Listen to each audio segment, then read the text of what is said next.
Ready, Carlitos? 1, 2, 3. Hey folks, this is Carlitos with salsa.org, and we are here with Tony Rico, who's been with the salsa scene here in Vegas since 1944. I'm just kidding. 1944. Feel that old. Yeah. You feel old. He is old, but the scene hasn't been that long. When did the scene start? I would say everything started probably 96, 97. Okay. Pretty close to where the salsa scene in LA started. Oh, okay. It's pretty close. But it hasn't evolved like the LA scene. As far as crowd, no, but we've been following their steps pretty closely. I mean, it's taking longer here in Vegas because there's not as many instructors or dancers, but we come a long way. We come a long way. Tony is not only a dancer, but he's a DJ, performer, and an instructor. A little bit of everything. Which of those four do you enjoy the most? Teaching. Teaching is my forte pretty much. I love teaching. I love seeing people learning. It gives you this nice feeling of achieving, accomplishing, you know, when you see somebody that came to you and didn't know, and then when you finish, they're already dancing, tearing off from the floor. It feels really good. It's a good feeling. So, yeah. Now, when did you start teaching? I think you've been teaching for like 2 or 3 years now? Well, you know how everything started. I'm not really a DJ per se, and I know he's good. And I know, Ron, if you're watching this, you hate when I say that because you're like, don't say that. You are a DJ. I'm not a DJ per se, as far as I don't know how to mix and all that stuff. However, salsa, as you know, we don't mix. Yeah, we're not supposed to mix. And so what I do is I bring my music, which, by the way, I have a huge collection of music thanks to you that I share with you, and I share almost with everybody that comes to town that I'm able to get together with them. I always trade music with them. So I ended up with tons of gigabytes of music. So what I do is just bring the music and play it. You know, it's very simple. Push play, stop, push play, and stop, and that's what I do. And because me being an instructor, I kind of know what dancers like. Yeah. So also because you're a dancer. Exactly. Exactly. It really changes everything.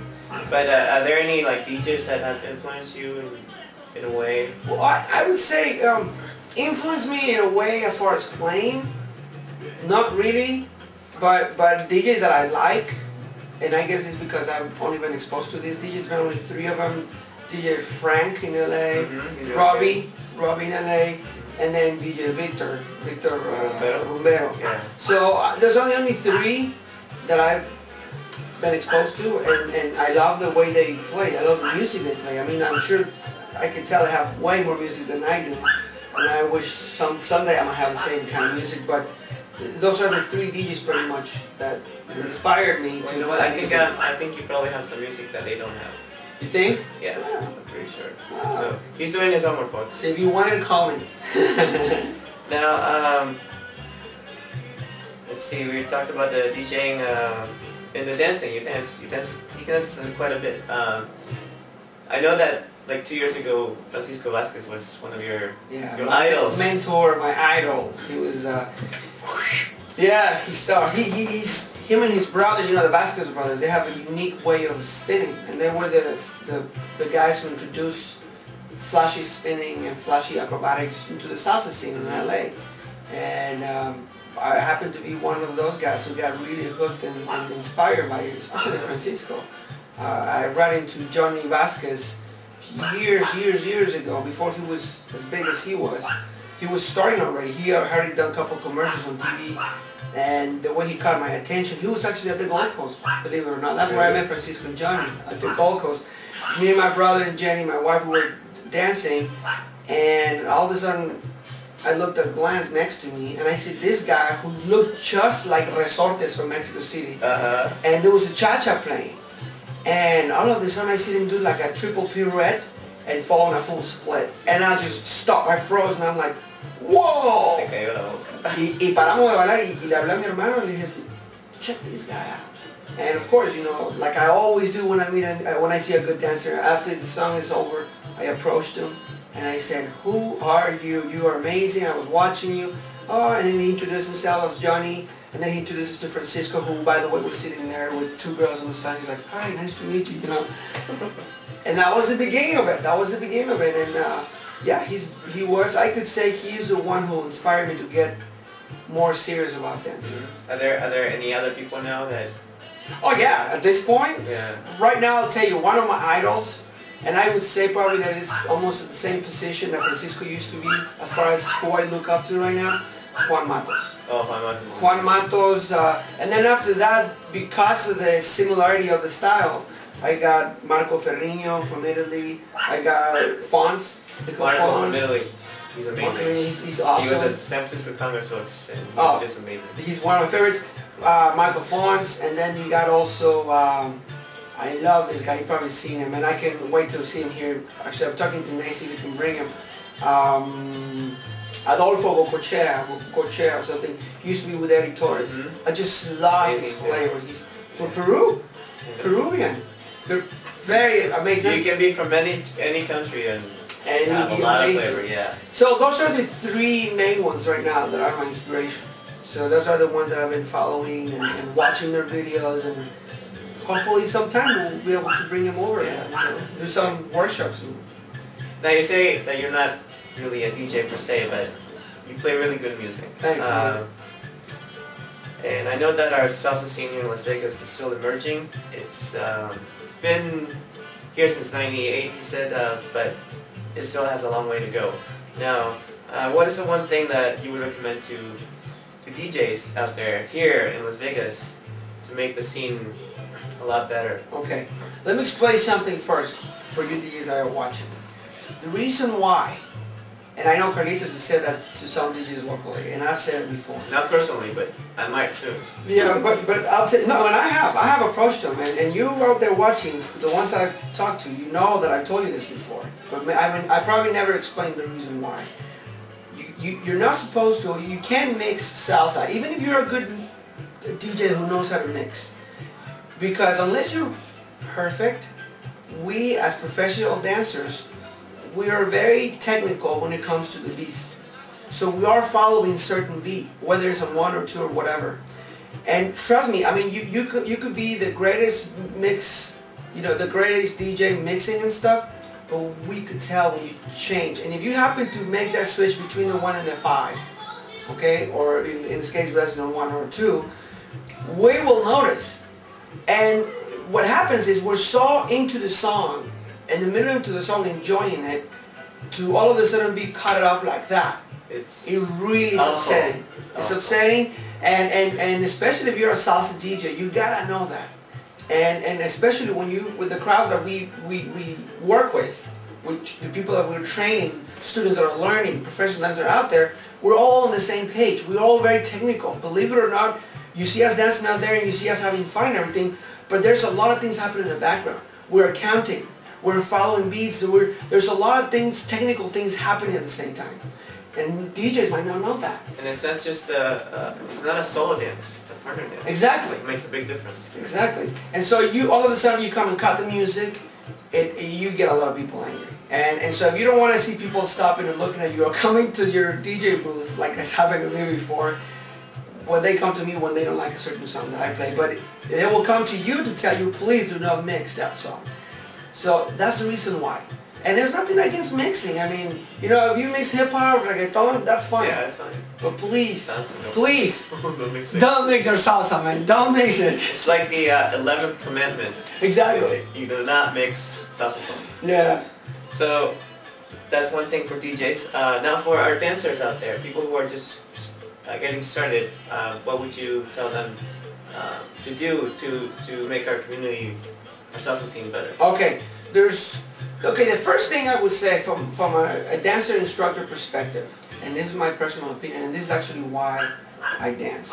First of all, if you're learning this dance, which is one of the most beautiful dances out there, I mean dancing in general is beautiful, but salsa dancing is addicting and beautiful. Learn it for the right reasons. Okay, learn it because you're really passionate about it, because salsa music gets into your veins, and it's your passion.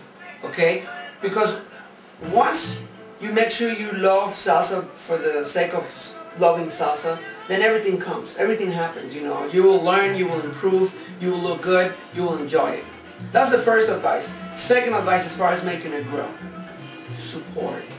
Please support. Support our venues. Exactly. We cannot sit here and say, there's no places to go. When we have places to go, not a lot of people shows up. And I know we're all tied up, we have the schedules and stuff. But you know what, maybe this week I'll show at this club, but next week I'll show to a different club. Or even if you don't show up, spread the word.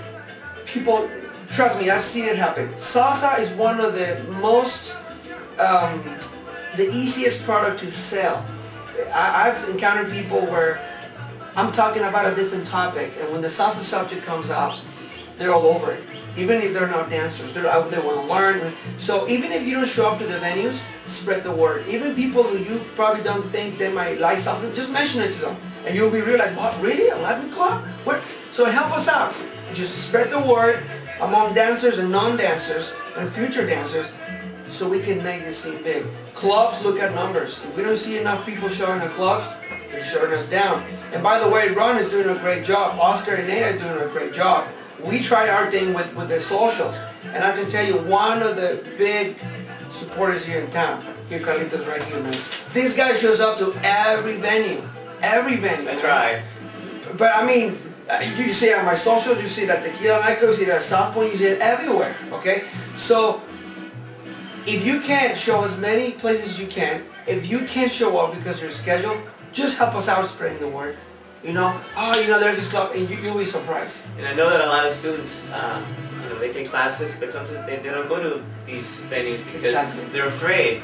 But you shouldn't be afraid because we are really nice people. Exactly. You know? And one of the best places to go is Tony's social, salsalasvegas.com, social every other Sunday. Tonight, actually tonight I'm going to be there. Just check my website, salsae.org for the calendar, and you'll know for the when. And I actually was going to say, I actually meant to run the other day, mention this, now that you're talking about people taking classes and not going to the clubs. Just see this, I mentioned these to Ron, which by the way, Ron Cabello, the promoter. I tell him, teaching people to dance is kind of like soldiers. We teach them to go to war, we give them the weapons. But what would you want a weapon, and what would you want to learn how to fight if you don't go out there to the field, to the war? You know, it's kind of like the concept. It's the only way to improve your dancing. You got to go out there, and even if you don't know much, just practice your moves. Exactly. And always from here. Yeah. From the heart. No egos, please. No egos. Don't do it because you broke up with your girlfriend, or because you're trying to get with somebody. Do it because you love it. Exactly. You love it. No egos. Yeah, no egos.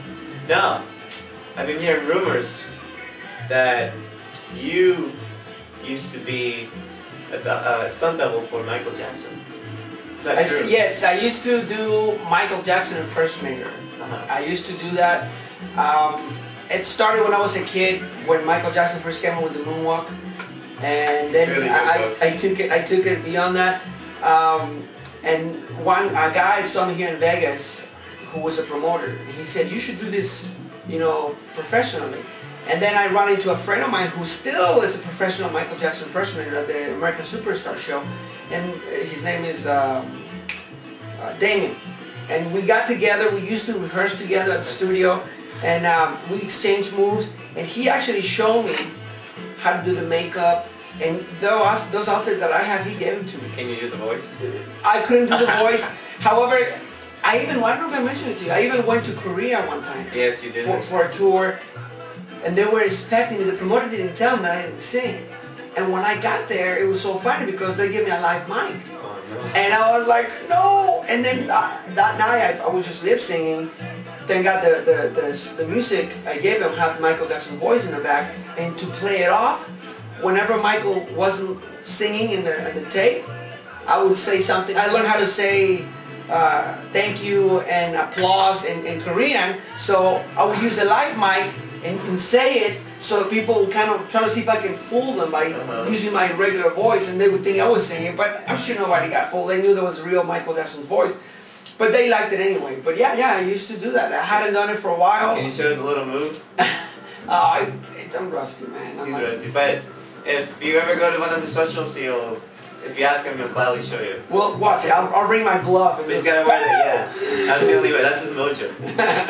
Now, in closing, can you tell us more about where you're teaching, the venues that you're hosting? Yeah. Actually, and this is going to be good news for a lot of my students. Starting January, I'm actually going to teach full-time. Okay, so unfortunately, I lost my job again for the second time. And I sat down and realized, what do I have in my hands that I can exploit and use right now? And it's been salsa dancing. So what I'm going to do, I'm going to start teaching. I already have a venue besides my studio. The studio is going to still be there. But I'm going to have another studio, Shelby, on Decatur and Sahara, Westside Academy. Right on the corner of Decatur and Sahara. I'm still there Tuesdays and Fridays, but I'm going to be now teaching at another studio on Eastern Warm Springs. I don't have the name yet. I'm in talks with them. Probably going to be teaching 5 days a week and probably even morning classes. Awesome. Because now I want to be full-time. And also I'm going to be promoting full-time. I want to keep on working at Tequila Nightclub with Ron. Right now I'm doing Firefly every Tuesday night. That's my little... It's going to be good, folks. Yeah. You better go. Firefly. It used to be really good. We're opening it again. They expanded now. We're using the next room now. It's bigger, so it's going to be awesome every Tuesday night. It started last week. We didn't have a lot of people, but I'm hoping this Tuesday will be more people. We start with a free salsa class. Now, so I'm going to be there. Hopefully, you get me a lead. And I already talked to the guys in Mandalay Bay. And the guy wants to start in January. So in January, we want to start teaching there. And those are the three. And I got talks with Las Palmas, which they already have an instructor there, but they're opening another restaurant in downtown. And they're going to need an instructor. It's going to be a little bit bigger, but they want to keep the same concept. So I'm going to be working with them too. I already talked to them. So there's like 4 or 5 different places that I'm going to be expanding. Awesome news. So you heard it, folks. So we need to support. And if you have any friends who are interested in learning how to dance this wonderful dance, go to salsalasvegas.com, where you'll get a list of all their classes. And check out my website too, salsae.org. Thank you, Tony. Keep on reading those newsletters. Newsletters from Carlitos are awesome.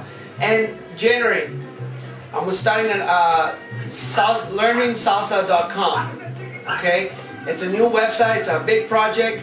You'll hear from it soon from me. So stay tuned, folks. Stay tuned. All right, man. Thank you. Thanks, my man.